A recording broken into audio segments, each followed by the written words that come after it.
Welcome back, Lightning Within 5 listeners. I'm your host, Jennifer Jensen, alongside Senior Airman Victoria Molman, aka Momo. And who gave you that nickname? You did. Absolutely. This might make me sound like a nerd, but the little monkey-looking thing from Avatar, that's what she reminds me of. She's all over the place at all times, but she's adorable. So that's why I call her Momo. It's that personality.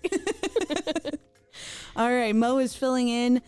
Sergeant Brosum will not be back, everybody. I know I keep saying he's coming back, but officially he is not. He has moved on to a different role in our office. So we're just going to have guest co-hosts left and right. So let's get to know Momo a little bit better.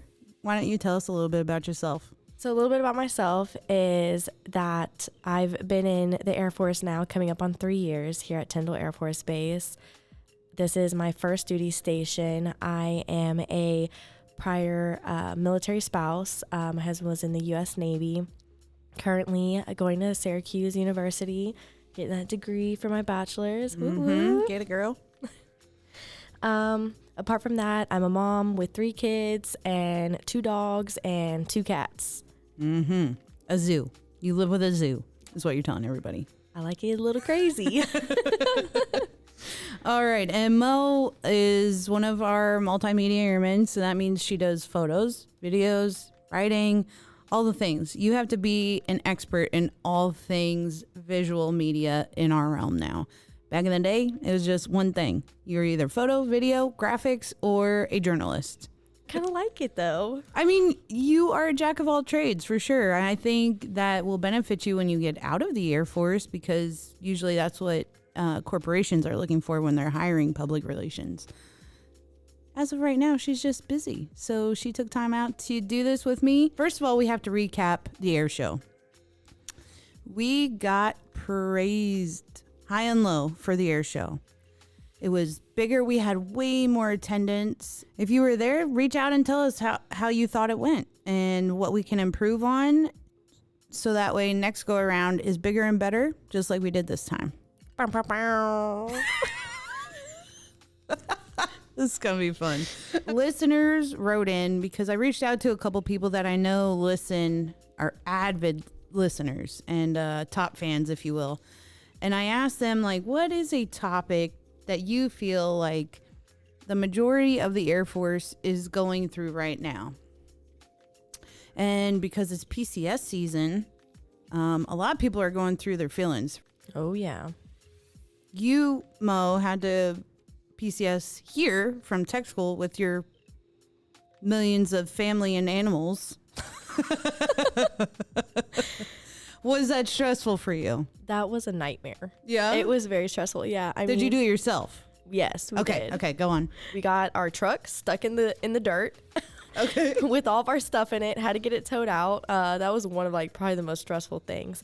And then when we were moving, we were purchasing our first home. So we had to wait for everything for the closing to happen. Mm-hmm. So we ended up staying in a hotel for, all through Christmas, which was intense because having all those animals and the kids and just, it was too small of a space for us all to be living. Yeah. But yeah, I mean, we made it work. But yeah, it was definitely stressful.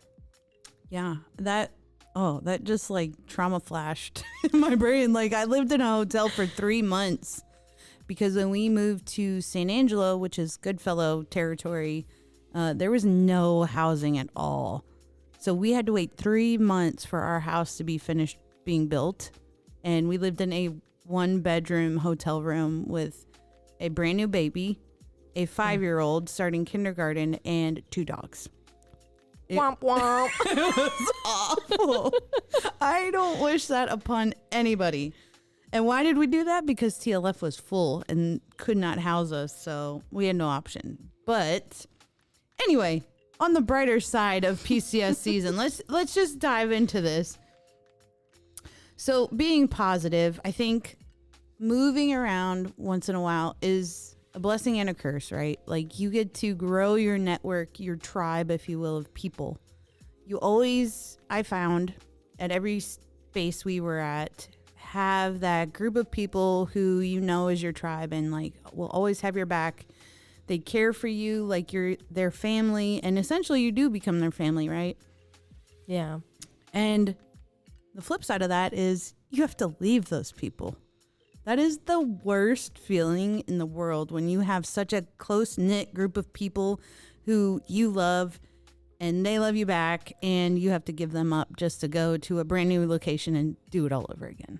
Yeah, it is a little sad. I mean, but there are some pros, you know. I mean, you get to meet new people, you get to go to a new place. So when I found out that I was coming to Tyndall, I didn't really know much about it. A lot of people were kind of surprised because at the time it was really more so focused on the rebuild phase, and everybody just knew it as getting wiped out by Hurricane Michael. Yeah.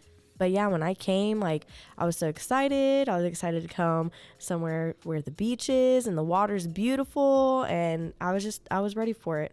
I was ready for the new adventure. And that is positivity, right? That's what we want to focus on is, although it might hurt to leave the people that you care about, or even like the work situation that you love, it is always beneficial to go to a new place. You get to start fresh. You are the only one that determines whether your next experience is a good one or a bad one. Yeah, no, absolutely. And then, like, you know, I mean, say that I didn't want to come to Florida because it's hot, you know, it's then getting the opportunity to make something of it, right? So whether it be the people inside your workplace or taking your family to you know, somewhere new and just finding things. It is what you make of it. And that's really the biggest thing within inside of the military and PCS seasons. Now, we don't want to be a Debbie Downer for PCS season. You know, we see people come and go. It's part of military life. We all go through it, whether it's good or bad for you. You determine what it is. But another topic that one of our listeners brought up was to talk about workplace happiness. Oh, yeah. Yeah. Yeah, that's very, I mean, I feel like it's very important because, you know, if you're happy at work, you're happy with the people that you work with, your work tends to reflect that happiness. We spend such a large portion of our lives, you know, as contributing members of society at work. I tell, you know, our team this all the time. I spend more time with y'all than I spend with my family, which is sad in the long run. But at the end of the day, like, if you're not happy during the majority of your day doing what you do every day, life is too short. In my opinion, my humble opinion, it's not worth staying somewhere that does not bring you happiness or joy in some way, shape, or form. Yeah, I agree. Although, you know, say that you aren't quite happy with the work environment, you know, maybe find something else that you enjoy inside of work, you know, enjoy the work that you do, no matter how big or small it is, just something, because that'll help you get through, you know, maybe tough times if you run through them, because, you know, everybody has those. There's seasons, they come and go. So, yeah. You know, I think everybody goes through that too, like where you genuinely come in with nothing but positive intentions and you enjoy what you're doing, but then you get kind of stagnant and you might start being resentful. But like you said, holding on to something that you genuinely enjoy doing, it will make all the difference. And you can take that, you can run with it, and you can make it grow. Okay, so my job's not that bad. I get to do this every day. Full transparency, have been feeling that. Full transparency. Like, my mental health does not solely revolve around work, but it is a big chunk. You know? Yeah. But I also feel like, and this is just me being in a leadership role, I also feel like leaders also need to provide that quality to their subordinates to create that environment where they are happy to come to work. Because the better of a mood that you are in when you go to work, the better quality product or work ethic you're going to put into your everyday. You know what I'm saying? Oh, absolutely. Yeah. I think throughout my career, I've been incredibly fortunate to learn from truly, truly amazing leaders and work alongside exceptional professionals. And those positive experiences taught me a valuable lesson. When a team feels supported, trusted, and aligned with their purpose, their output is unstoppable. Like, we as a team, PA, right? when we were just on our P's and Q's, we were winning awards left and right. And that's not to say like that is the end all be all to show you how awesome your team is. But in our office, you could tell like when we were thriving because we were just rocking it out. Yeah, I mean, well, and not just that. I mean, not like you necessarily need to win awards, but the awards speak for themselves. Yep. I guess like the point the listener wanted to make was, you know, like how if you're in a toxic or, you know, negative headspace at work. How to stay positive. Yeah. So one thing I learned kind of coming into the military was that, you know, it was a very hard road for me. I was a little older, you know, I had certain requirements that I had to do. I needed waivers, all this stuff. And it was a big waiting game for me. Yeah. It was very easy to be negative. Oh, I hadn't left yet. Oh, my paperwork hasn't happened. But instead of focusing on those things, it was a lot of work, but I started training my mindset to be a little more positive, focus on the things that I did have. I was working out, I was getting in shape, my paperwork was going through. So it's finding just those little things. I started off with first try to find, you know, 5 things that you're most grateful for, or like the 5 things that make you happy, right? And I focused on those things. And it was hard at first for me to even create 5. Yeah. But then as I started doing it, it started changing. And, you know, I really believe like what you put out in the atmosphere, you get back. Absolutely. I absolutely believe that too. Maybe that's why I haven't had much luck outside. If you know me in real life, I am a very unfiltered person. That does not mean I'm mean. That doesn't mean like I'm strict. Like I'm just a realist. I'm not a pessimist. I'm not an optimist. I just look at things with facts. And when the facts speak to me, that's the truth I speak. Oh. So people take that as me being mean all the time. I'm not a mean person. Like in the workplace, I am unfiltered because I'm telling you the facts and the truth. And some people don't like that. I think I'd rather have the facts and the truth than to sit there and have someone, you know, fluff it up, put sugar on it, whatever. Tell me how it is. The only way that you're going to learn and grow is by, you know, someone keeping it real with you. Absolutely. I 100% agree with that. That's why you catch me coming in your office all the time. To any of the leaders listening out there, this is the message that we are wanting to get across. Support your people. Actually care about them. Just care. Know that they're married. Know that they have little kids that they go to soccer practice for every week. Know if they're in distress. I think to be an effective leader, and I say leader, not a manager, because there's 2 different things, right? To be an effective leader, you have to genuinely care about the well-being of your team and the success of your team. Because if those 2 things are not there, then your team's just going to crumble. Like they need to know that they're being led with somebody's heart and not purely their mind. Like a good leader leads with both, but you also have to have the heart. You can't just do the mind thing.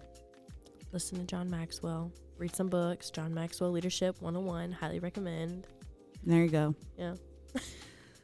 That was my stint on workplace happiness, because when you guys write into me, I'm going to talk about what you want me to talk about, as long as it's work appropriate, right? Absolutely. All right, enough about workplace happiness. Everybody should know by now, like if you are a middle-aged person, and I say that with grace, like if you're 20-something to 60-something, like you should know whether you're happy at work or not. And if you go to work every day miserable, what are you doing? Life's too short. Don't do that. Go find something that genuinely makes you happy. Yeah, go read a book. No, I'm just kidding. Something that pays your bills, Mo. Jeez. Okay. What's going on base? There's lots of things coming up. I'll tell you that. Right now, we're in full swing of checkered flag, and we have actually a lot of people coming in for this one. Apparently, I feel like I say this every time, but apparently this is bigger than the last, and they have no intention on slowing down with the growth of this. As soon as that flight line's done, I feel like it's going to be a red flag. Like, I know you've never been to red flag, but holy cow, that was overwhelming. The amount of jets and personnel that were at Nellis for Red Flag was insane. I mean, yeah, we went out to the flight line earlier today, and it is full. I mean, Packed. really packed. Yeah. I was surprised to see so many jets. I know some of the aircraft that we have are like F-16s, Fighting Falcons. We have F-35A and C Lightning IIs out there. We have the E-818 Growlers. We have a lot. We have a lot of aircraft. But Checkered Flag bringing all these people, what does that mean? A huge economic boost for the surrounding area. They're filling up your hotels. They're filling up your grocery stores. They're filling up the restaurants. Like this and the air show. Great, great economic impact for the Panama City area. Money, money, money, money. This is why I brought Mo on. But we're going to stay on like the positivity track, the workplace improvements, and we're going to bring on probably one of my favorite people in this building, Tech Sergeant Santiago. He is the CSS for the Wing Commander, and he just finished NCOA. So stick around and we'll be right back. This episode of Lightning Within 5 is brought to you by the 325th Fighter Wing Public Affairs Shop. For all the latest news, photos, videos, and more, check out our Facebook page, Instagram, and our official website, tyndall.af.mil. Welcome back, everybody. We are here with our special guest, probably one of the coolest guys in our building. We have Technical Sergeant Ramon Santiago with us, also known as just Santi. Yep. Welcome to the show, Santi. Thank you for having me. I really appreciate it. So I'm Technical Sergeant Ramon Santiago Rosado. I was born in Puerto Rico, but I declare Claremont, Florida home. It's actually like 20 minutes west of Orlando, Florida. I have been in the Air Force since November of 2014, so kind of a long time ago, kind of not, but 11 and a half years. First duty assignment was in Incirlik, Turkey, so I joined the Air Force thinking that I was not going to leave the state of Florida. And you immediately went. Yeah, I thought that the dream sheet was going to get taken seriously, but no, they actually did not even put me in the States. They put me overseas in Turkey. So spent 15 months there. After that, had a follow on to Charleston Air Force Base, which was pretty close to home, so I really enjoyed it. But I was only there for 4 months before they tasked me my first deployment, my first and only deployment in Bagram, Afghanistan. So I'm like, man, Air Force just loves me being close to the Middle East. Like, what's going on here? And then came back to Charleston, did about 2.5 years there, and then I went over to Camp Guernsey, Wyoming. So it's 90 miles north of F.E. Warren. It's a globally separated unit for security forces. Do some cool stuff up there.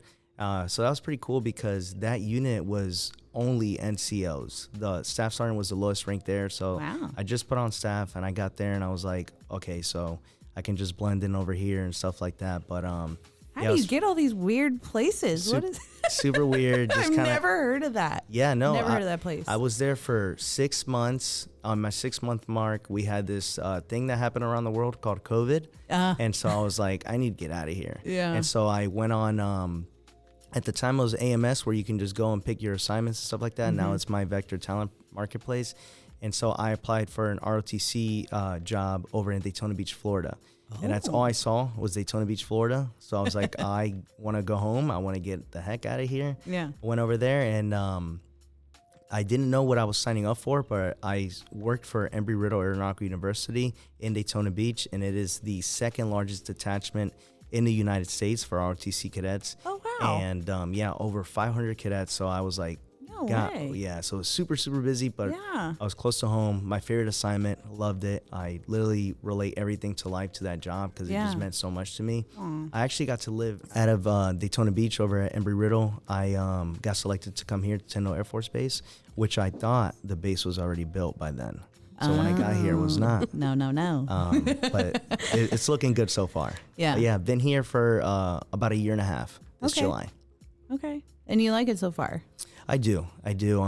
Obviously, there's pros and cons to every base. Obviously, one of the cons we have here is the construction, but you kind of make your way around it. You become really geographically smart. Yes. Like when a road closes, you're like, it's okay. I know how to get over to this building now. Yeah. But yeah, I do like Panama City area. Okay. So let's talk about what you do. Mm-hmm. Currently, you're serving a role with Colonel Berchthold. Mm-hmm. You are like the headquarters CSS, right? Yes, ma'am. Yeah, that's a good way to look at it. So I am an executive assistant. So I assist all the members up there, Colonel Berchthold, Colonel Cavazos, now it's Colonel Nyber, and Chief Lucas. And then just pretty much like anyone that needs anything, I'm here for them. I kind of just been doing that my whole career. So I am originally I was a knowledge operator, and I was doing that for about 8 weeks. And what I mean by that is it's just tech school. I went to tech school for that. And then like the Air Force split up in like 2015, and then they made me administration. Okay. And so administration is kind of the same thing as personnelist. As someone knows, when you go over to the MPF or a CSS, which is Commander Support Staff, it's usually an admin or a personnelist. So as of last year, we merged our career fields, and we are now human resources and administration. And so I like to throw jabs at the personnelists and stuff like that because we have a little bit of rivalry, but now we're one team, one team, one fight. But I don't know if they've noticed this, but they kept the name administration in the name, and they got rid of personnelist. Oh. Human resource administration. I feel like that's a burn. Burn. So at the end of Where's the day, my burn button? Yep. Oh, that's not it. But yeah, so human resource administration essentially is what an admin and personnelist does. So we handle awards and decorations, so EPBs, OPBs, anything that needs to be added to your records or updated in your records, re-enlistments, retentions, separations. When you get your orders, we're helping you with your assignments and stuff like that. But it really is like a small MPF is what our job is. Everywhere we are at, we're here to assist. Like the squadron, the group, the wing is just to be there and help people out at the end of the day. Just having the best customer service because you're representing the whole squadron, you're representing your commander, your SEL, first sergeant. So it is a very important role, and I understand that it's kind of like behind the desk for the most part, but if you like to talk to people and have at least some customer service, like it's a really good job, but it's a lot of admin work. Yeah. For someone that's like new coming in, how do they go about, learning or getting into those positions? Yeah, so it's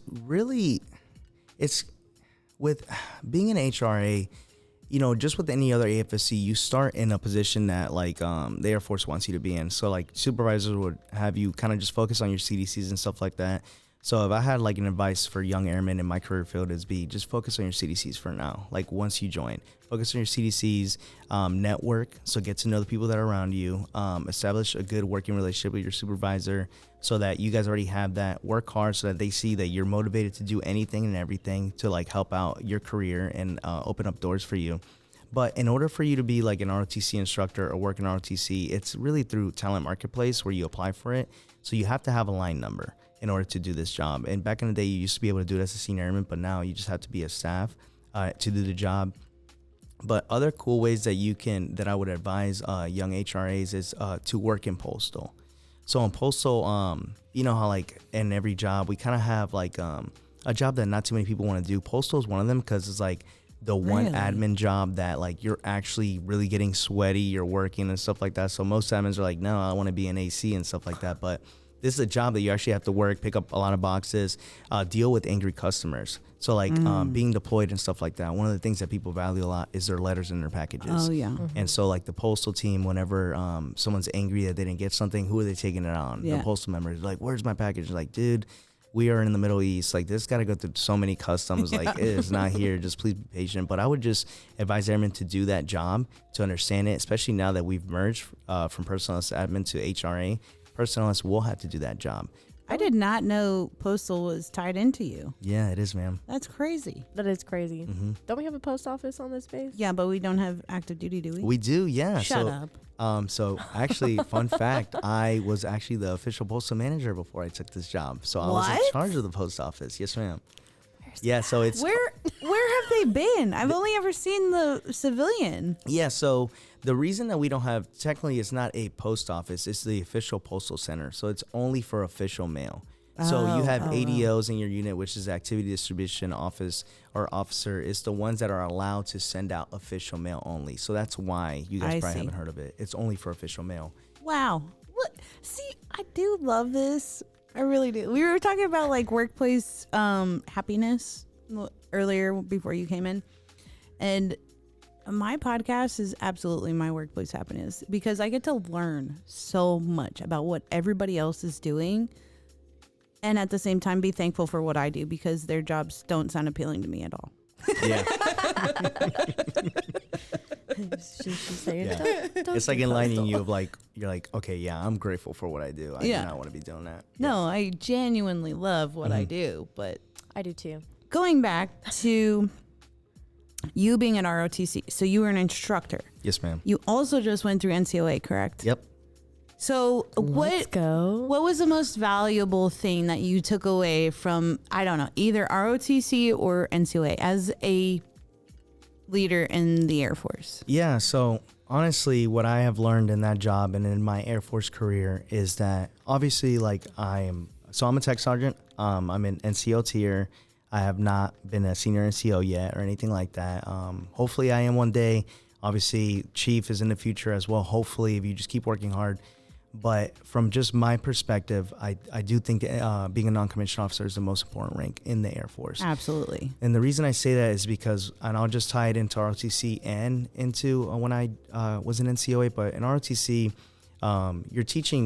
you're pretty much building our future officers, not only in the Air Force, but Space Force as well. Yeah. And if, like you said, we have officers that are mainly their instructors, so they're learning how to be an officer through the officers, which is important. You know, you want to learn how to be an NCO through an NCO as well, but it's good for you to get the outside perspective.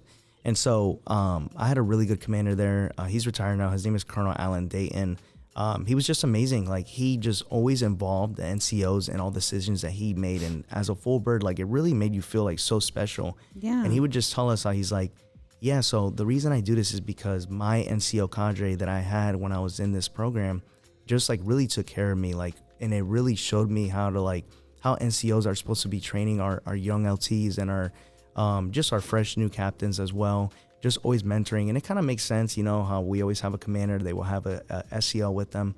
But one of the things that I really loved about that job is that I was honored with being a first salute a couple times. And it really meant a lot to me that even some of the the officers that I had would choose me over like their dad or someone like that. And they're just like, whoa, sir, like, you know, the reason I do this is because my dad didn't really show me what NCOs do or just like the mentorship that you provided me. He's like, and so like the fact that they would choose me over their dad and then they would just tie in just how important an NCO is, that I would just give them. I would always tell them it's not, you know, the rank that you wear, how many stripes you have. It's just how many lives you've impacted by wearing that rank. I love that. And so like when people say like the NCOs are the backbone to the Air Force, I truly, really believe that. 100%, yes. And the reason I'll tie that in and out to the NCOA is just because we talk so much about just being a good leader, how to motivate your airmen and how to just make them feel valued. And if you had a bad NCO like I did when I first joined, Holler. That's me too. you learn what you think that's how all NCOs are. Yeah. You don't know that that's bad. You kind of are just like, holy crap, like this how NCOs are. And you're like, all right, well, I guess my TIs and my TLs in tech school were kind of mean too. So I guess all NCOs are mean. But it takes that special person that really just like asks you for how you feel, asking you how your day is, or just saying good morning to you and just smiling at you, just uplifting you by just the words they're saying, or just caring about what you're doing on your weekend and stuff like that. I'm not asking to be in their business, but just showing that you care. And so like seeing all the different career fields in NCOA and being able to align each other of like how you motivate your airmen, it's just like super important for me. And I just always have just been like that in my career, and like learning that from Colonel Dayton, taking care of your people and just being positive. Yes. There's a quote I live by. I believe it was John F. Kennedy that said it, so don't quote me on saying that it was him, but I know that he said it once. Okay. We'll just say that he said it once. But it's a rising tide will lift all boats. And so my Colonel Dayton would always tell me, he's like, you need to be that rising tide. And so he's like, if you're that person, when you go to any office, you can motivate anybody, no matter what it is. Just be that rising tide that will lift all boats. If someone doesn't want to be lifted as high as the other one, it's okay, because at the end of the day, you're still lifting them to where they want to be. Yeah. And so I try to live by that in everything that I do, man. I love that. Oh, Santi, you're going to be so good. You're going to be a great chief one day, I swear. I sincerely hope that we get more NCOs that have that mindset that you have, because I don't know if you guys talked about this at NCOA, but like the generational difference between leaders right now, I think is like mind blowing. How the generation before me, because I'm older than you guys, they were just like work, work, work, work. I don't care about your feelings. I don't care about your family. It's all about work when you're here. And now like my generation, which is millennials, is did you get your job done? Yeah. Okay, cool. Bye. Yeah. You know, go enjoy yourself. Like you put in the hard work, you get to go play hard. You know what I mean? So I love that you're like the positive, uplifting leader. We were talking about this earlier. Yeah. Like workplace happiness. Like what does it take to make you happy at your workplace? Yeah, no, 100%. And just like how you said, I try to be both. Literally what you just said is like reminding them the importance of the job. Yes. It's crucial. You're joining the Air Force. Like I get it. Like learn the job, service before self. And I do tell the airmen that I work with that is important. But I also don't want to waste their time or the Air Force's time. If you've completed the job and you've met my expectations, go home, go take care of yourself. You know, we are taking care of the mission, but a lot of people kind of forget about the 4 pillars, you know, spiritual, physical, mental, social. There you go. Yeah. So those 4, you need them. And so I just feel like as an NCO, I get it that a lot of us now, and I'll say us because this is the rank that I'm in. I won't say that that's specifically what I do, but a lot of us will kind of make airmen will do like, hey, go take out the trash, go do this, go do that. But if you're doing it, they're going to see, hey, he's doing it too. So let's go ahead and do that. Or like you realize that there's stuff that you can get done. Why are you going to give it to them when it's already the weekend or something? Yeah. Like go ahead, send them go hang out with their friends so they can take care of those 4 pillars so that they're healthy enough to get back to work and complete the mission. Yes. Absolutely. So when I was younger, I love that you said that, because when I was younger, my dad, I'll never forget it, said to me, he was just, have you ever heard of the Houston Rodeo? No. Okay, really big. I mean, it's huge. Okay. But he worked on the committee. He got his way in, and he was telling people to pick up trash, right? You had to pick up trash because there's people always just throwing the trash on the floor. And he looked at me and he said, the one thing that you do is you don't just tell people what to do. You show them that you can do it too. Because what do you say? A good leader leads by example. Yep. And so, you know, you're not any better. So like, you're willing to get dirty. And and honestly, it makes the people under you respect you more. Yeah. Absolutely. Yeah, I actually have a funny like trash man story, if I can tell you guys that. So that's actually like resonated really close to me and like the kind of leader that I want to be. When I first joined, it was really hard for me to like deal with like that my boss is not going to help out and stuff, which I totally get it. You're busy, and now that I'm an NCO, I totally understand that. However, one of the things that would really upset me would be like, hey, go take out the trash. Yeah. But it would only be the airman that does it. And it's like, hey, like, yes, we're young, but we can see that we're the only ones doing this kind of stuff. Right. So I'd call my mom because I was in Turkey and I was upset that I already missed them, that I missed my family being close to them. And I'm like, Mom, like, these guys aren't helping out. Like, it's just us young airmen that are taking out the trash and all this kind of stuff. Like, it's not helping me. Like, I'm like, this is just so annoying. Like, do I just look like a garbage person to you and stuff like that? Like what is this? Yeah. And so my mom told me that, she's like, I get that. And I know that's upsetting. She's like, but a lot of jobs are like that. You start off with, you know, picking up the scraps and stuff like that. But she's like, I got something that'll really, show your bad leadership, that it doesn't bother you. She's like, you do that and do it the best that you can. Be the best trash man, trash woman, have a smile on your face, because it's going to show them that doesn't bother you. Yeah. And so I've always done that is just be the trash man, like be that person, embrace that role. I really like that story that you were saying about like lead by example and just do that, because people will be motivated by it. So when I'm taking out the trash, I'm smiling. Yeah. I love that. That's something that just stuck with me forever. Yeah. Like I was 12 maybe. Yeah. But I never forgot it. Yeah. I love that. Yeah. That's good. So what would you say, Santi, in your leadership experience, if you had an airman who came up to you and they're like, hey boss, like I'm burnt out. Like, I don't think I want to be here anymore. Like, how would you get them back on their feet? Yeah. So, obviously if they told me that, I would ask like, what is it for one? I'm stopping everything I'm doing.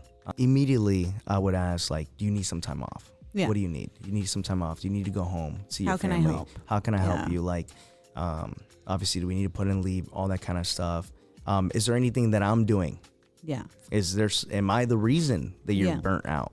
You know, if everything's good in your life, but I'm the reason that you're being burnt out, like I want you to tell me, like, so I can step back and like, figure out ways that I can just make your days better here at work. Just see like what's going on, ma'am. So obviously just getting, like, I just need to know, like, get to the bottom of it. Like, what's going on? Is it me? If I'm the issue, then that's something that I need to work on as well. Yeah. No, I think that was a great answer. Yes, You know what that's called though? What's up? Checking out your blind spot. There The you go. only way that you know where you're failing as a leader is you have to be open to have that door open and being willing to accept, you know, that if there's something that you are not, I don't want to say failing at, doing, right? That, you know, you're open to getting that feedback to make those changes. 100%. And I think a lot of people, you know, on all sides, on anything, have a hard time sometimes accepting just something that's not very positive, I guess, in other words, you know? No, So, I get that. Yeah. you know, it's good. I was listening to like a leadership thing, and it was saying, you know, as a good leader, you should know what your blind spots are. And the best people to ask are those that are around you, that work with you and under you. Exactly. Yeah, no, I'm always like, whatever kind of feedback someone can give me, go ahead and give me it. Like, maybe because some days are not, you know, I'm not going to have the best days. So like, just let me know what's going on. And I truly hope that everyone is like that in the Air Force. The people that talk about you, and people do talk about you, it's always so positive. So you're doing something right. Absolutely. But I think your avenue or your tact of leadership, I think, is going to take you so far. And I can 100% see you being a chief. I really appreciate that. That means a lot to me. Even if I don't make that, like I said earlier, doesn't matter how many straps I have on my chest. I just want to be able to finish out my Air Force career and just know that I did the best that I could. I have no regrets at anything, and I took care of as many people as I could take care of and help them meet their goals. That's it. I love that. I love that too. This is the year of the Santi, so Yeah, that's what Colonel V keeps saying. What I would say, and I just thought this is probably the best thing, is because we've been talking about like how to be a better leader and stuff like that, especially as an NCO. What I will say now is that I know it's kind of hard with this base to communicate and to network, and I've seen it firsthand. It's because, you know, obviously there's so many ongoing changes and circumstances that are happening at Tyndall Air Force Base. And I know that it can get annoying sometimes hearing like there's going to be the base of the future. You're like, no, I want this to be the base of present. Like, can we get this going? Especially for the airmen out there. I couldn't, like, I have so much like respect for all the young airmen that are at this base, because I couldn't imagine coming to a base that is literally under construction. It kind of, when I go over to the maintenance side of this base, it feels like I'm back in Bagram. Like, I'm not even kidding. I'm like, 100%. everything is under construction. And so I would just say, like, just keep that morale. Like, I know it probably gets tired hearing that and stuff like that, but just stay positive. I promise. Like, it'll make it worth it. Because years from now, if you're just still upset about it, you're going to regret it. I promise you. Like, when you regret stuff, you lose hair, okay? Yeah. I lose hair, all right? You don't want to lose any hair. You don't want to get pimples. You don't want any of that. Just stay positive. For the NCOs, lead by example, please. I will say, so I have, in my E4 Mafia days, came home from deployment. I had the worst supervisor, the absolute worst. And when I came home, she was just something awful to me. I don't know what I did to her, but like, do not be a Jen. I let her negativity consume me, and I let my surrounding environment just additionally bring me down. So like, she was the top tier negativity, but like, I am not a Texas person. I'm sorry, Texans, I'm sorry. You should be. I'm offended. So like, that was a double whammy for me. So I let those two things determine whether I got out of the Air Force. Santi, I would have retired this past January had I stayed in. I regret getting out all the time. I could be living the good life right now, guys. Like, I could be sipping margaritas on the beach right now. And I didn't do that.